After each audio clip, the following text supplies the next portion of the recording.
So happy Friday. It's Friday Live. It is National Coffee Day. National Coffee Day. So we ordered four. Well, the thing is, you can only get the free coffee with the purchase of a medium coffee. So you get a free one. Yeah. So we normally get a large coffee in the morning. So we got a medium, so we could each get a second medium. That's perfectly fine, right? Hacking the system. That's the way it goes. Yeah, we should write an article, a life hacks article. And we woke up a half hour late, and that just throws the whole day off. Yeah, it's kind of crazy. And yeah. You know, life hack articles, do you think they're worth anything? I've learned a few tips. Really? Yeah. Most of the stuff I see now, and especially like woodworking hacks and stuff like that, it's only titled that way to get the views. Yeah. They know it's going to get a lot of views, and it's usually BS. Yeah. Not all the time. Not all the Sometimes there's valuable stuff, but stop trying to hack things. Let's just do them properly. You know, the results are better. You know, otherwise, you know, things just fall apart. So why are we here? What are we doing? Oh, well, we're here to do a show, Nicole. It's Friday Live. Welcome. Yes. We have questions. We've got some questions from the audience. Thank yous. Some thank yous. We've got announcements. A couple quick announcements before we get into anything. So first, the free tier of the Wood Whisperer Guild is live. So if you haven't gone there to download your videos and get access to that, just go to the woodwhispererguild.com and look for the Picture Frames project, and that is entirely free. So Matt and I put our heads together, came up with 5 great frames, and show you how to make them. And you could download the plans. Everything is 100% free, and you are able to see the interior of the Guild website, and you can see how it works. So you can get an idea of it. Okay. Nice. Sorry. And then once you do that, there's no obligation. You don't have to do anything at all. Our hope, though, is that you'll see what makes Guild videos so special and why they cost what they cost, because we think they're very valuable and we work really hard on them. So either way, just jump in there, go watch your picture frame video. It's like perfect time of year for it. I need to put closed captioning on those. Yes, too. you did. Yeah, so I'll get that soon. But it's the holiday season, perfect timing, and because we have Woodworkers Fighting Cancer coming up, where we're making a frame with a cast resin on the interior, I'm making a very basic frame for that video, but I'm going to refer people over to the free project on the Guild site where you could learn, you know, 5 different ways to make some amazing frames, and then use that for the build and if you want to. And we should thank Eagle America. Yes, thank you to Eagle America, who jumped in as a sponsor of that video set. With them, with their help, we were able to make that possible. Merrill? Yeah, the Merrill clamp. Yeah, that thing is awesome. Love that thing. I know. I'm really enjoying that. Taps are back in stock. If you've been waiting to get a 6-piece set of Wood Whisperer thread taps, they are back in stock. Just go to, again, to the Guild site and click on Tools. You'll find those. And my mom says something about shirts. I should have put more information here. She's she put something in the newsletter where she wants to get feedback. Well, no, this is the time of year where she does custom orders. Oh, custom orders. So folks who want really large sizes or youth sizes or ladies sizes, we can do custom. Millie, get back in here. You could do, big and tall, short and small, whatever size you are. She does custom orders. Custom orders and colors and things like that. So if you go to twwstore.com and go to the contact, you don't go right in the middle of talking. Well, you just have no respect for me. I don't, but I'm confused why we just didn't make a post on the website. I don't know. You can do that when we're done. You just volunteered yourself. Yay! So if you go to twwstore.com, click on contact. There's a contact form there, and if you want one of these special sizes, go ahead and just email my mom, and she'll get that made for you. And it's really no upcharge for it. It's my cousin who makes the shirts for us, and so you can kind of do one-offs. And we typically do them in batches to make them more affordable, but I think at this time we can. We get enough of them that it's a special thing. What do we have over here? Well, first of all, I just want to make a quick announcement. So some of you know that I'm originally from Missouri. My dad has been battling cancer for the past 5 years, and he has realized that he has a beautiful piece of property in the middle of Missouri, right off I-70, 20 acres. A little cabin that Mark put the flooring in. Remember that? It was my proudest day, quite honestly. Anyway, if anybody is looking for a little hideaway, there's, I think, 5 lakes on this property. Well, right by the house, there's that little walkway between that separates the 2 lakes. It's he has like really a place for a chicken coop. It's so woodsy, nice piece of property. It's a little retreat, so it's over 20 acres. If you're interested, you can email me, Nicole@thewoodwhisperer.com, and I'll send you the link for the listing. Like I said, it's right middle middle America, almost dead set in the middle of America. it's Missouri. It is Missouri. In a very big way. But it's a nice little, it's, you know, hunting, fishing, everything. So. Yeah, nice property. And lots of wood that you can chop down. Yes. Okay, what do you have in the packages? Oh, yeah. We got a package from Dean Britton. He sent me a really cool challenge coin. And I'll quickly just read this. Dear Mark and Nicole, I'm an older guy, almost 65, that's getting into woodworking, turning pins to be specific. I've been watching your Friday shows and enjoying them immensely. You put a lot of good information with a lot of humor mixed in. I don't have any questions at this time, but as a member of the Veterans of Foreign Wars, I wanted to give Nicole this Recruiter Challenge coin for her collection. Nice. Thank you. The pens I'm going to be turning will be donated during the Buddy Poppy drives. I had to look that up because I'm like, it sounded familiar, so I looked it up. It's the little poppies that you buy on your shirt. And he just said, I just hope that you and yours have a wonderful day. So I wanted to let Dean know that I went to the Buddy Poppy Drive website and I donated in his honor. So I donated Very nice. some money in in honor of Dean. Well, thank you, Dean. Thank you, Dean, for that. The heck is this? I don't know. This is from, oh, yeah. It's a book. Isn't this beautiful? Opportunity awaits. This is from Oh, this is from Gonzalo. Gonzalo Plaza. Dear Mark. Oh, nice. No one's going to care about this but me. That's why he said This is fantastic. Dear Mark and Nicole, I just tattoos. came back from a trip to Japan and I got a lot of useful information from the guild members through the Facebook group. So thank you. Not as cool as some Japanese tools, but still, I saw this book and I immediately thought of Mark's appreciation of Japanese Dude, this tattoo. is great. So hey guys, check that out. You enjoy. That's for you, Nicole. Little beefcake. So. Oh, dude, this is great. I can't wait to check that out. Well, thank you, man. That's fantastic. All right, let's get into questions. Yeah, let's get into some questions. I feel like it was Christmas today. Did you want to quickly show what you've been doing later? Yep, we'll do it later. All right. Okay, so let's get to our questions here. We have one from Mike Davies. By the way, these are from Patreon, the first set of questions that we're going to answer here. Patreon.com/woodwhisperer. And if you're a patron, you can actually get preferential treatment. Sorry, but that's the way it is. You can actually get your questions answered first on the show, and then we go to the live chats and things like that to pull questions. And Discord. My neck itches, and I'm not scratching it because I don't want to scratch my mic. Okay, so Mike Davies says, I'm relatively new on this whole woodworking journey thing, but I've been slowly adding tools as I need them. Unfortunately, I've been adding very entry-level tools, and as such, I have basically a crappy starter version of everything. Which brings me to my question. I want to buy the Moorish chair project in the guild to build some skills and have something to show for it, but my crappy 9-inch bandsaw can't resaw anything thicker than about 3 inches, so I'm concerned about being able to accomplish the bent lamination process. Other than the fact that it's a waste of perfectly good wood, he wants to know basically, can you use the table saw, and if that's an advisable way to do it. So if you are trying to cut veneer at the table saw, you can actually, and I think the arms on the Moorish chair are about 6 inches wide roughly, you can make a cut on both sides. So basically one cut this way and your board is up on its edge, and then flip it over and make the other cut on the other side, and at least theoretically release a nice thin piece of veneer.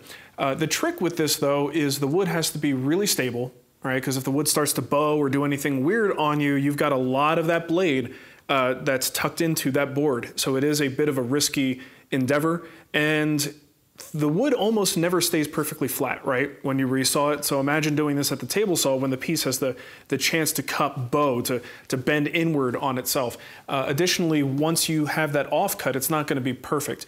Even off of the bandsaw, you have a very rough washboard surface, but it's usually fairly consistently rough across the surface. If you are doing this at the table saw, you are likely to have some kind of a ridge or tapers on there when you're making that cut. It won't be perfect.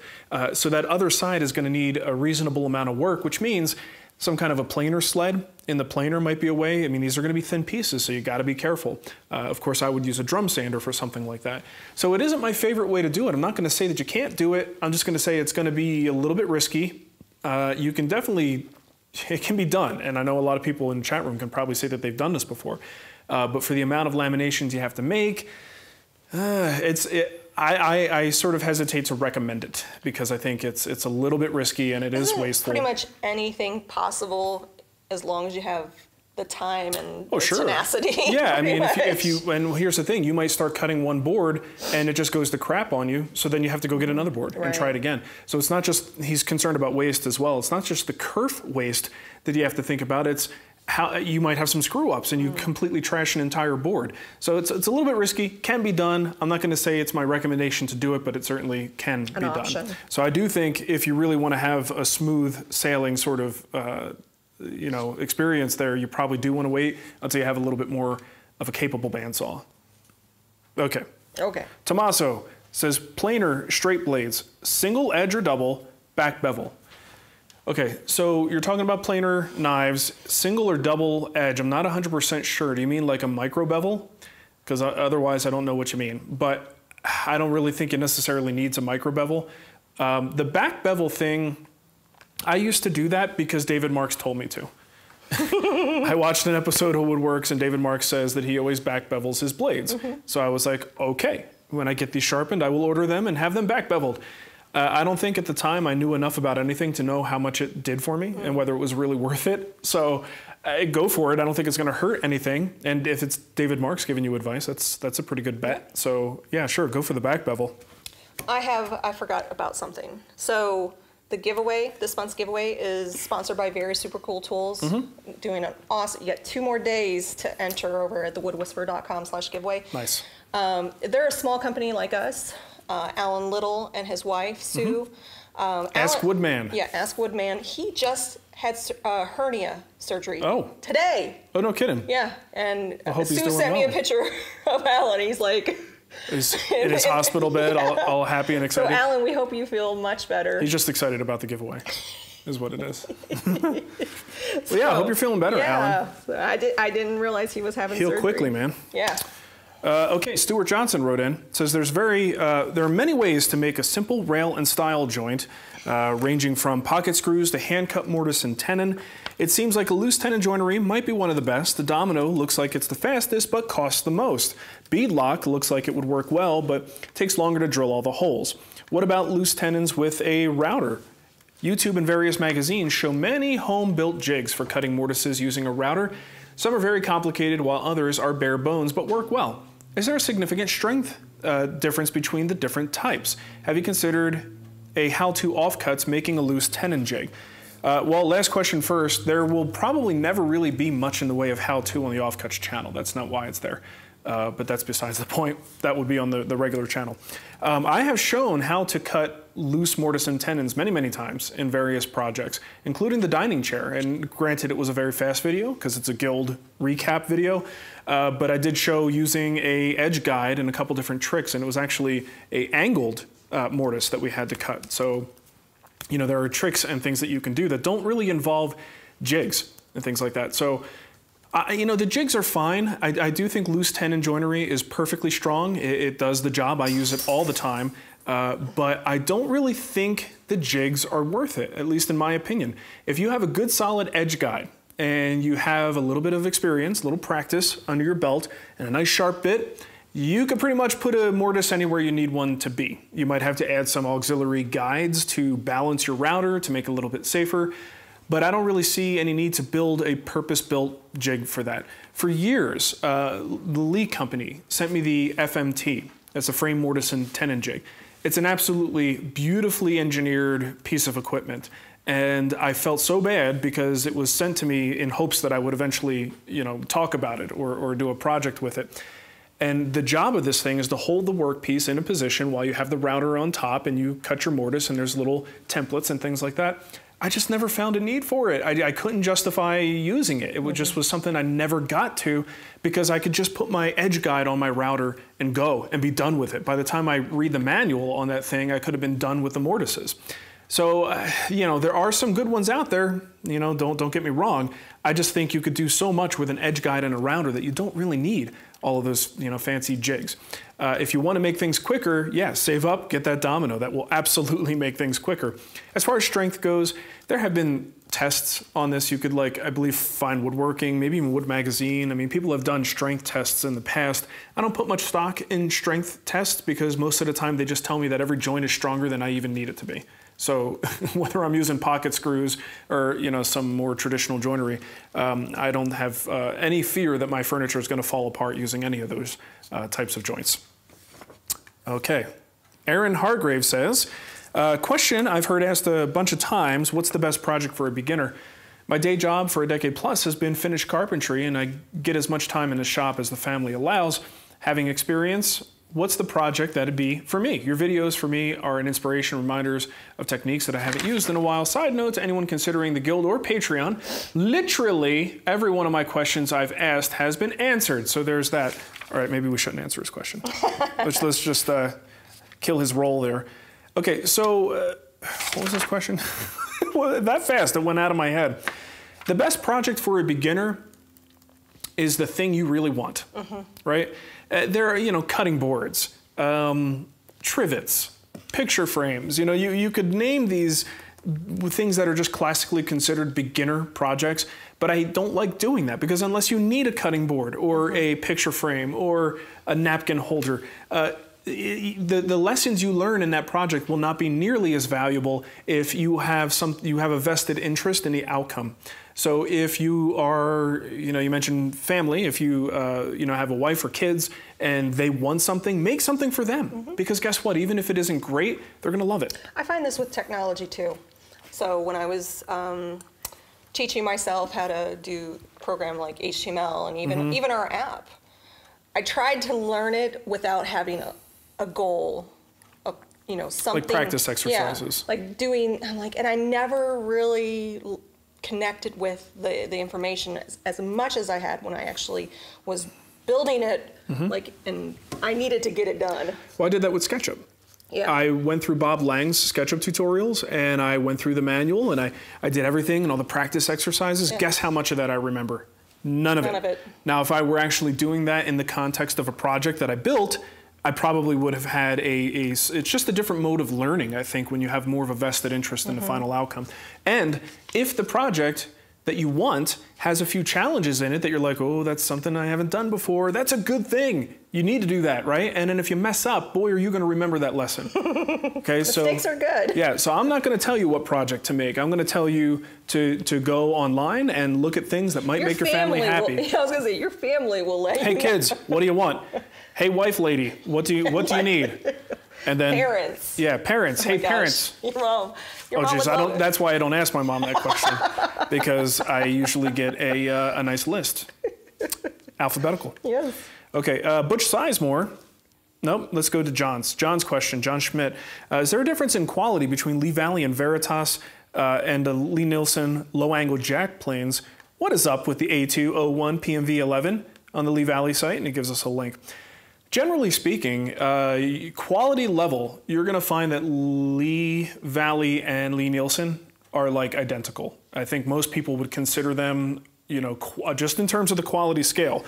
Now, if you like sort of a little bit more of a modern take, possibly with some changes that made the product a little bit better, we're looking at classic planes here. Those are the things that Lee Valley does really well. The Veritas brand puts a new spin on some classic designs, whereas Lee Nielsen tends to focus more on just making the best version of a classic design that they possibly can. But for all intents and purposes, it's a reproduction. So the quality difference, you're not really going to see much of one. What you will see is sort of the aesthetic difference and sometimes a little bit of a feature set difference between the two. Let's see.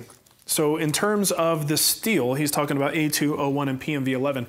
PMV11 is a new type of steel that came out a couple of years ago, maybe a few years ago. Maybe it's a little longer than that. And Lee Valley is like the only one that sells it and manufactures blades with that material. It's supposed to be the best of both worlds. You've got your A2 and O1, and I always get them mixed up. One of them sharpens a little bit easier and makes a sharper edge, but dulls faster. The other one's a little harder to sharpen, but holds its edge a little bit longer and may not be capable of giving as fine of an edge. That difference between those two for like a hybrid woodworker like me who's not 100% on hand tools probably means very little. all right? But there's a third version now, this PMV11, which is supposed to be sort of the best of both worlds. It sharpens easily and holds an edge long, for a long period of time.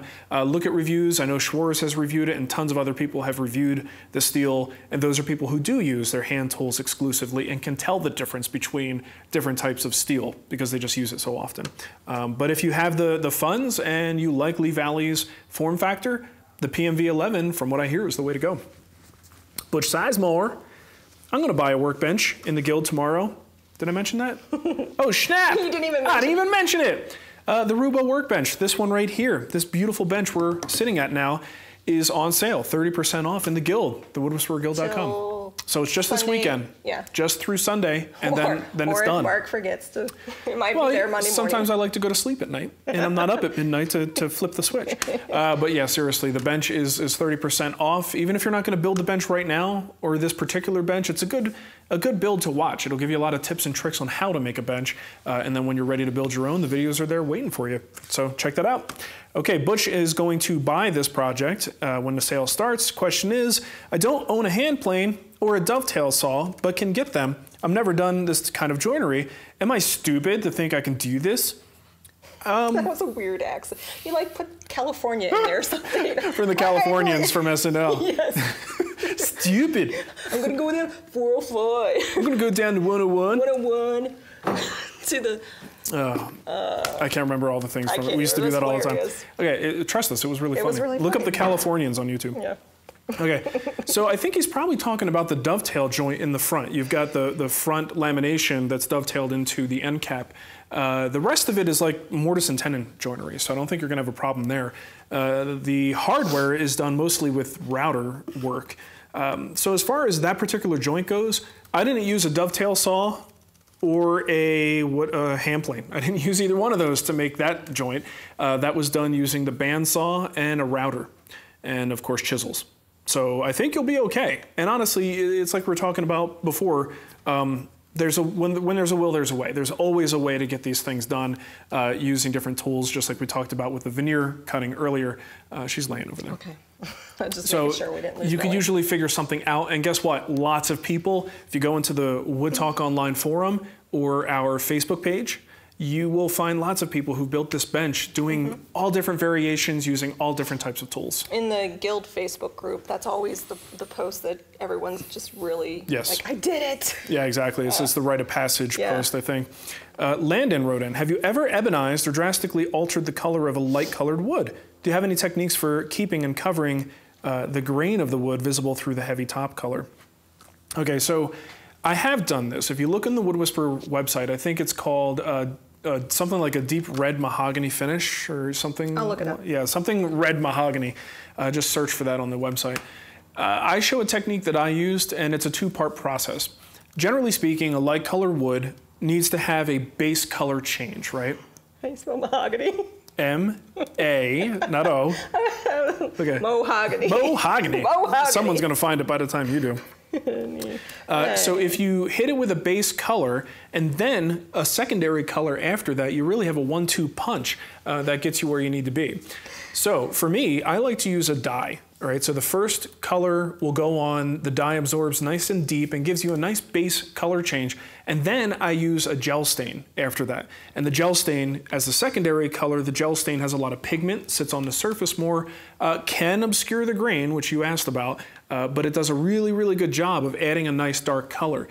When you're changing colors dramatically like that, unless you want to see some, sort of blotchiness there, you will most likely have to obscure the grain to some extent because pigments are the thing that's really going to get you that deep, rich depth of color that doesn't look like you just took a piece of maple and put some dye on it, right? That has a very telltale sort of lack of a rich depth to the color.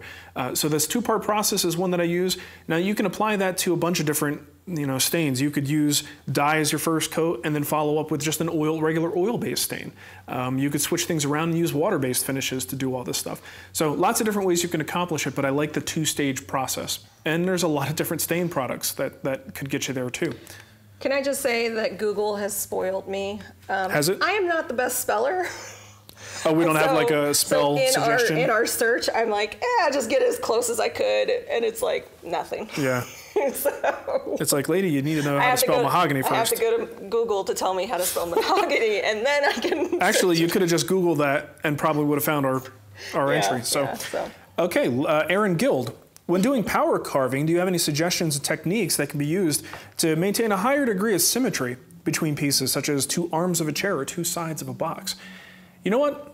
This is actually timely. I have to submit my class description for Fine Woodworking Live next year, and I'm going to be talking about power carving, which is awesome. Well, Aaron, what I usually do, two things. Guidelines, number one. Typically before I carve anything, I have some sort of guideline, and a guideline can be added with measuring tools. It can be added with a template. You could do whatever you want. Just get the guideline on there, flip it over, do the other work piece. Usually it's something you can draw consistently. If you have guidelines there, those are the things that tell you where to start and stop. So this way, let's say I'm trying to put, I don't know, I'm just thinking like the Maloof arm, for instance, and I'm trying to put some kind of curve in there. I've got guidelines for how far out I want to go. So I'll put that on both of the pieces, and then I'll start working one piece.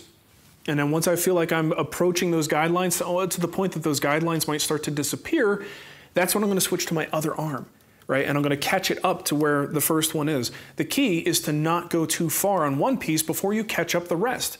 So if you're really uncomfortable with the process, only do a little bit on one piece at a time and make sure each one of those pieces match. Because when you get into power carving, sometimes you just go, and you're in the flow, right? Everything's going great. And then you have a finished product and you go, yeah, that's awesome. And you go back to the one that's still square and you go, damn, how do I do this now? Because I don't know how I got from A to Z. But you can certainly go from A to B and then B to C. So it's a matter of like holding back, going in stages, and then approaching your next work piece. And if you have multiples, you got to do them all, right? Otherwise, you will absolutely have inconsistencies. So you were just talking about power carving. The power carving with the Arbortech Turbo Plane is listed on Amazon now. Is it? Season 7 was approved today. Oh, nice. That's terrific. So 7, 8, 9, 10. It's a lot of stuff. Yeah. It's so cool. I love being on Amazon. So with your wonderful, the infamous platform bed. Me and my wig. It's good times, Nicole. I know. Real good times. I use that. It's a good thing we were already married. Yeah. Because it might not have happened. Okay, Jake Bessler, this is my last one here. Okay. Off topic of woodworking, but I know you're both gamers. What game holds the most hours logged for both of you? Mine is a combination of the Final Fantasy games. I think this is a clear answer. Well, Fallout. No. We played Warcraft for years. I played Fallout for 4 months. No. The math just doesn't work, yeah, Nicole. I guess. WoW, but if I were to combine, WoW is an MMO. Yeah, well, that's... World of Warcraft, by the way. Yeah, it's absolutely World of Warcraft. We used to play that every night. We would raid. There were times where we would just play all... This was before kids. We would have Warcraft weekends. Where we As if we weren't playing during the week, that we would need to have a weekend dedicated to it. But it was the kind of thing where nothing got done. We just... No laundry. Takeout for dinner, if we remembered to eat dinner. This is pre-kids, by the way. Yeah, definitely no kids involved in this. I remember, getting up at 9 a.m. and play until... Exactly. That's what I'm saying. 2 in the morning. If you go look at your total hours logged, I guarantee you there will never be a game that will hit those numbers. Yeah. And we played together, insane. so we just enabled each other. Let's go play. Good times. All right, do you have questions? I do. I've been collecting questions from the YouTube chat, and I have some super chats as well. Super duper chat. So Ben, I don't know if Ben's still watching, but Ben is one of my mods over in the Discord chat room. And he said, pulled over to buy the kids more books or buy another pizza. Either way, sad to miss live Goof Troop out. So he kind of helps me out with the Goof Troop. Also have one from, how do you say his name? Where? Daedalus. Is a parallelogram.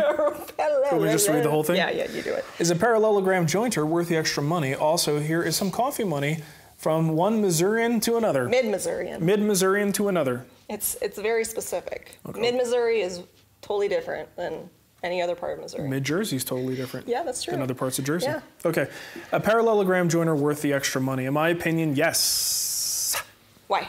It's easier to adjust. It holds its settings better. When people don't have a parallelogram jointer, if your beds are out of parallel, you have to like shim them and it's a mess. So I just think parallelogram jointers, frankly, they should just stop making the other ones and just only make parallelogram jointers. But in my opinion, yeah, that's not to say that if, money is tight, that, it's worth waiting a year for, because if you get a perfectly good regular, the dovetail style jointer, at least you'll be able to start woodworking. But in general, if the funds are there, I think it is worth a few extra bucks. We also have a super chat from Andrew Makajewski. Said thanks. Well, thank you, Andrew. Andrew. Sorry about not pronouncing your name properly. Hey, I get it. Our last name is very hard for people to pronounce, and it took me a while too. So I have one from Brandon Olson. Hey Mark, question about finishing. How do you go about deciding on which sheen to use for certain projects? Well, usually the first thing I do is say, what do I want to see? Okay, do I have a personal preference? For instance, Nicole, do you like really shiny finishes on your furniture? Do you like really dull finishes? Well, not too dull, because when it's too dull, it just looks bleh. So for Nicole, she's probably looking at, some kind of a satin finish. I like satin, like that, on the picture frame. Right. Yeah. So that's where it usually starts. What do you like? And then from that point, you decide what makes sense. Because sometimes what you like doesn't make sense. For instance, if you are the type who likes a really high shine, all right, you want to see your reflection in that surface, and then you want to put that on a very porous, open-pored wood, let's say oak. Well, that finish doesn't play so well with that species unless you do some pore filling. Okay, so you have to think about the process and what you're doing to make sure that that finish is appropriate. The other thing is where it's going to go, what other furniture it's going to be with. But I would say most of the choice is aesthetics. The one exception there is for outdoor projects, let's say. A lot of times the reflective finishes, the gloss finishes, are better on things like boats and handrails because they reflect more of the sun and more of the UV instead of absorbing it. So a lot of times that's why, if you ever looked at like the bright work on a boat, it like the sun hits it at the right angle, it'll blind you. It's so glossy and shiny. Just think of that like real thick epiphanes, almost like the epoxy bar top kind of finish. And that's the reason for it, is it just tends to, the gloss supposedly does better under those conditions. We have one from Virginia Woodsmiths. Working with some iron on edge banding. Any advice on trimming the excess to make it flush with the plywood? I don't really want to buy a tool just for that, as I don't edge band often. I haven't looked at it in a long time, but one of my probably in my first 20 videos, I did a edge banding video. Yeah. So find that. Okay. I haven't done it in a very long time, so that video is probably more accurate than anything I could say right now. Eric Olson, what's your thoughts on using non-traditional wood species for a period-inspired project? Meaning, what if you use cherry or maple on a Moore's chair? I think it's great. I think people who get hung up on that are dumb. Yeah, I mean, I think someone gave me. I guess. I mean, if you're creating a period piece for like. I'm sure he's just creating it for himself. But I'm just saying, there's times where that applies. But if you're capable of creating a period piece for a museum, you don't ask this question because you know exactly what the museum is looking for, or if someone has a collection that you're doing, they want it to be very specific. So you probably have little choice in that matter. But I think someone complained. I can't remember when or where this was. Someone gave me flack about putting the inlay. Oh, it was on the router inlay video on YouTube. Oh. Someone was giving me crap about putting that inlay on a shaker table and that it was an insult to shakers. And I'm like, look, all 5 of them are going to be really PO'd about this, let me tell you. But the whole point of the shaker, I guess it's really a religion. It is. The whole point of it was this sort of simplicity. Okay, so the furniture they made embodies that simplicity. Which is what makes it so beautiful, just simple straight lines. If there's curves, they're very, very simple and there's not a lot of adornment. So to put a beautiful leaf inlay in the top of a shaker table is a bit of a oxymoron sort of contrast there. But who cares? It looks cool. I'm just making a piece of furniture. I'm not trying to honor the shakers. And again, the shakers are, I don't even know if there are any living shakers. anymore. Because they don't believe in sex, right? I can't remember what it was. There's definitely some weirdness with that. That's the reason why they dwindled out is because there's something, something with... They weren't making other shakers. Yeah, with celibacy or something. Yeah, you're right, because we made a joke about that in the shaker table. Yeah. See, if you really want to see us insult the shakers, watch the shaker table series in the Guild. Some of our best acting, frankly. But honestly, it's not about disrespect. It's honestly about taking a old... piece of furniture that you're trying to reproduce and make it look like something you want to put your own spin on. A reboot. And if you have a problem with that, suck it up.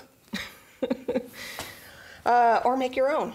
Or make your own dang shaker table and make it out of cherry and be happy with it. Let's see. Joko Fi. I'm sure I just messed up. Joko Fi? Joko Fi. What happens when you apply poly over a joint with wood glue that wasn't fully removed? Will you see the patches of wood glue? Yes. Yeah. If you see the wood glue without finish, you're probably going to see it even better with the finish. It's like it almost looks like a wet spot. It depends on how it's done. Yeah. I mean, if it's just like a gappy joint that has a bunch of glue dried in it, then he's just going to see a line. If it's glue that has smeared over onto the surface, then that might not be as bad because the poly is going to make the surface shiny, as will that. If you use the stain, then it's bad. Gotcha. But the glue will stop the poly from absorbing, so there may be a little bit of a color difference there. We got another super chat from Brad Levenbaum. Millie. Thank you. Sorry about doing this on a mic. She just wanders out sometimes. She's like, I'm good. Millie's lost some weight. She has. She's slim looking and trim. Very fit. Now that. All right, keep going. We're out of time here. Oh, we're out of time. Well, here's a couple more questions that I grabbed earlier. Josh Herbert. Hey, Mark, any tips on putting hinges on a veneer MDF door as far as a screw holding in the MDF? Huh. Yeah, that's no fun. Screws in MDF, obviously over time, they can strip out because MDF is just like thick cardboard. If you're really concerned about it, this doesn't really help you with repairability, but it certainly might postpone the need for a repair. Once those holes are sort of pre-drilled and you're driving the screws, get a little bit of epoxy on those screw threads and use it almost like a lubricant as you're driving the screw in, and maybe the epoxy will allow it to hold a little bit better. I don't know for sure that it will work, but that's what my instincts say would be worth trying. So Brad had a super chat, and he didn't write it in the super chat, but he did have the question. Okay. Any suggestions for European hinges for a 16-inch by 80-inch shaker-style pantry door? Concerned about alignment with more than 2 hinges. This is kind of a big topic. You basically want to make a jig. If you have a drilling jig, then you could set up little blocks or little strips of plywood that are cut to certain heights. And this way you can actually align your hinges perfectly in the openings on each one of the openings, so it'll be consistent. Go back to the torsion box build, referencing a lot of old stuff today. You are. The torsion box table, there are 2 videos. One is for the top and the other is for the base. In that video, I show how I install some Euro hinges, and granted, it's a piece of shop furniture, but the concept is the same. And you really just want to take any variability out of the equation with the jig and with, in that case, I showed slides as well. It's not the tabletop, it's the base, right? The base, correct. The assembly table, right? Yep, assembly table base. It's number 19. 19. So yeah, you should see some ideas there for how to make that consistent, but even though it's shop furniture, it applies to a quality piece of furniture. Yeah. Let me get back here. One more? Let's see. Tom Spillane. Have you ever worked with torrefied wood? Nope. What is it? Isn't torrefied wood the baking process where basically it looks like it's been burnt? It almost has like a charcoal look to it, but it gives it very interesting properties. I've never worked with it before. I've seen it, I've smelled it, and but that's about it. I've never worked with it. If I'm wrong on that, that's what I remember. Paul Kinberg said run some super glue down the holes for that MDF. I think he's referring to the end. Yeah, that's the reason I said epoxy. Oh, okay. So super glue is going to do a similar thing. The reason I don't like the super glue though is because it's even more brittle and hard. I feel like the epoxy might just be a better fit the CA glue will definitely be better than nothing, but I feel like it gets to such a brittleness to it that eventually the CA glue screw might pull out sooner than the epoxy screw. And that is absolutely based on no factual information. That's just my gut feeling. Jeremy said, suggested on the alignment of the door a story stick. Essentially, he's saying a story stick is the same concept, where basically a story stick is just a piece of material where you have marks and you reference from the same point in the cabinet, and you always get your marks in the same place. So story sticks go along with that concept. Okay. I'll take one more. I have one more. One more. One more. And then I have my second coffee to enjoy. Cleomenes Zomes.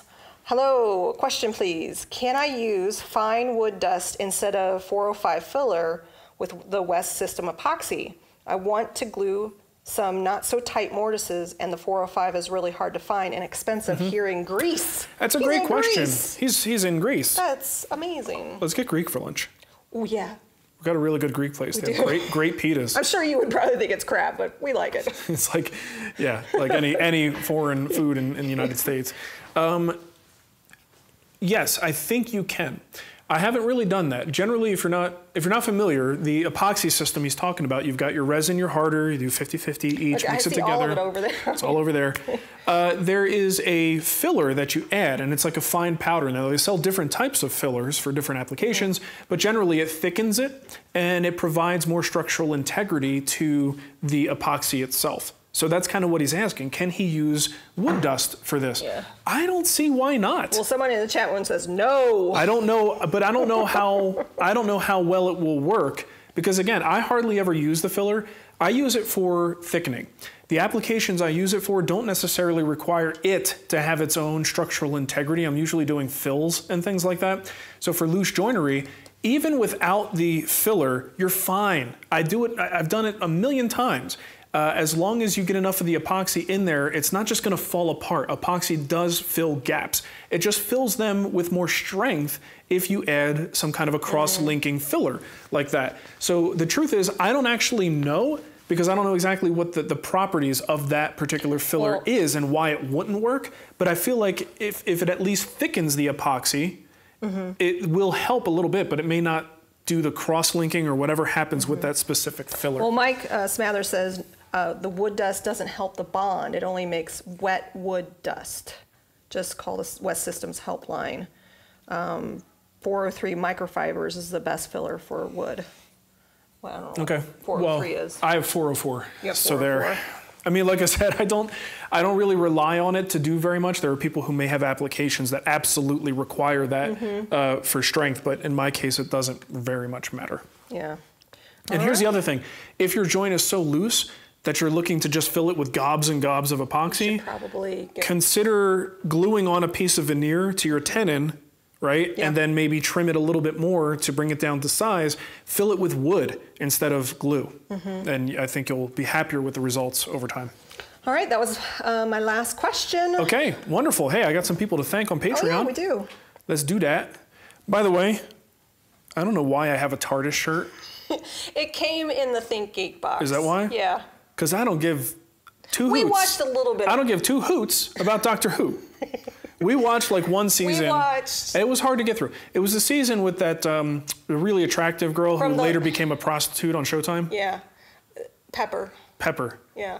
But it also had, our first Doctor was the bald guy.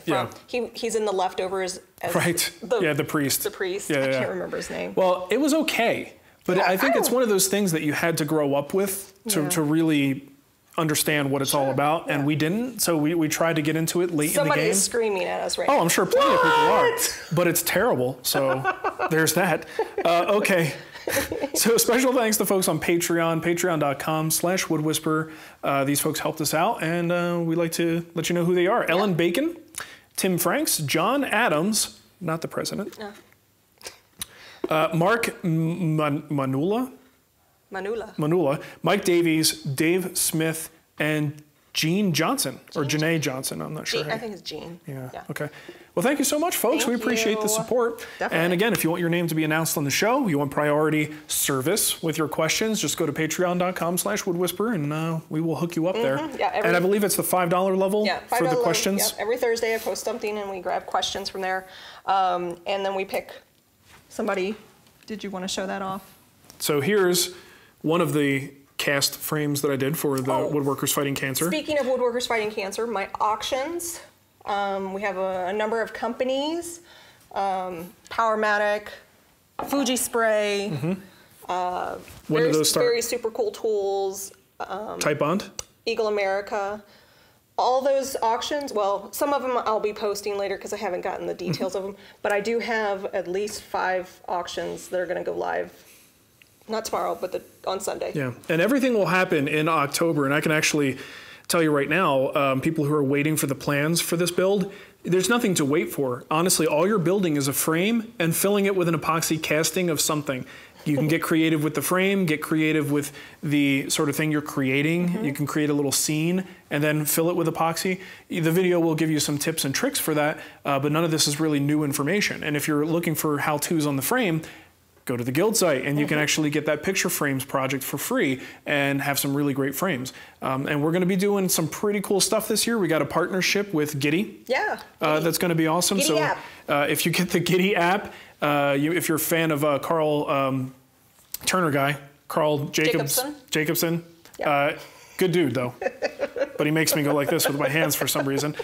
He just did a build challenge with Giddy. So it's going to be a similar thing. So if you post there, you're actually going to get an extra $2. I'm sorry, $2. $2 from us, $1 from Giddy. No, $1 from us, $2 from Giddy. $2 from Giddy? Yeah, so every time you build one of these frames, and every person who builds one and posts it there, there's just so many ways. Just by building one single frame, you're going to be able to contribute to this thing, and all you have to do is build one. So this will all take place in October. The entire event will be October, and it'll be done by the end of the month. Yep. And that'll be it. So we'll have this video out probably first thing next week, Monday or Tuesday. Yep. Okay. And we will be doing a PM show because of you awesome patrons. We are still at our level, and we're gonna. I think it's the next Friday. Yep. Can I pick a non-woodworking question as the winner? Sure, why not? I like Jake's question about video games. Okay, so Jake Bessler, I will be contacting you and get you hooked up with your free project. Yep.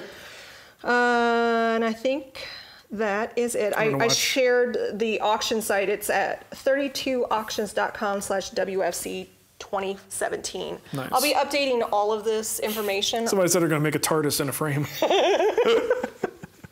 You should see. So we're big Star Wars fans here, and somebody, actually it was Ben, who... There's a couple people, but Ben also. Said, oh, you should put Han. And I'm like, wait, we have a Han figurine. So yeah, so I did a carbonite Han Solo pour. It's a little difficult because the epoxy just wants to run off his face, so you see more flesh than I'd like, but it's fine. It'll be fine. It's fine. It's fine. Don't worry. So thanks for hanging out with us. Thanks, everybody. Have a great weekend. Yeah, do that. What she said.